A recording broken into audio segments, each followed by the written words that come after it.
Jesu Kristu uyinkosi.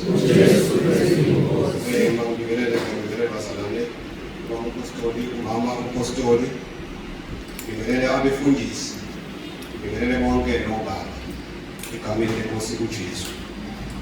Lomi phambi kwenu-ke ubongani wakamajuzi endaweni yaseMnyudeni. Ngithi angizophakamisa nami inkosi uJesu ngokusizwa impilo yami. Kuningeke ufakazi, kodwa ake ngithathe nje lokhu ekade ngikubona ukuthi bengihamba nengcindezi, ngihamba izinyanga.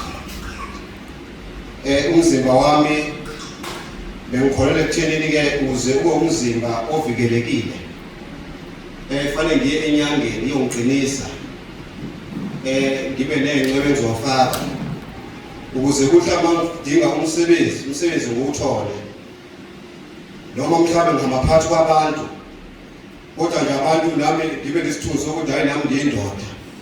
Uma ngikhuluma izwi lami lizwakale. Kunesikhathi eside-ke kwenzeka kusukela nje emncane bami, ngikhula ngithi ngibona ukuthi ngihlushwa iy'lwane. Ngikhula ekhaya beke kunezinto engizizwayo engathi ihamba phezu kwezindlu.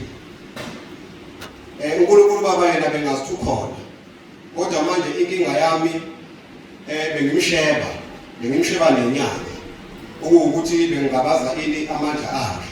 Bengazithi ukhona kodwa futhi amandla akhe bekunjani bengangabazi.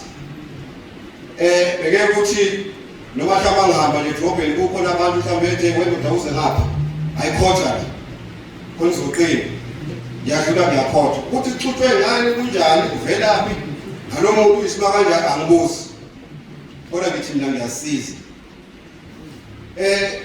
Mangifake inxweba mawekwenzeka nje yalahleka umoya wami ungakhululeki, ngibona ukuthi nje ayishuthi indaba yami niphelile, sekufanele ngibuyele enyangeni futhi ngofuna okanye ngiyishintshe lo nyanga. Kodwa into kade yenzeka kumina bekuyisimanga, bengifike ngibuze kubantu waphela kuyayelelwana ethi umuntu awuze ngapha ayileni udumo kakhulu uyasebenza-ke mina ngisiza kunokuthi, kodwa uma ngifika mina lapha hayi vele mina ngahlala khona vele futhi vele uyawesike ngilapha.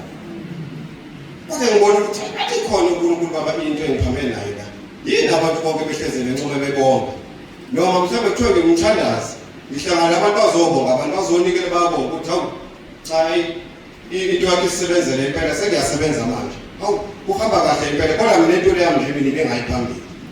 Kodwa ngiyabonga ukuthi angizobonga inkosi uJesu ngomusa engenzela wona ukuthi yangikhipha kuloko kugcina lokho.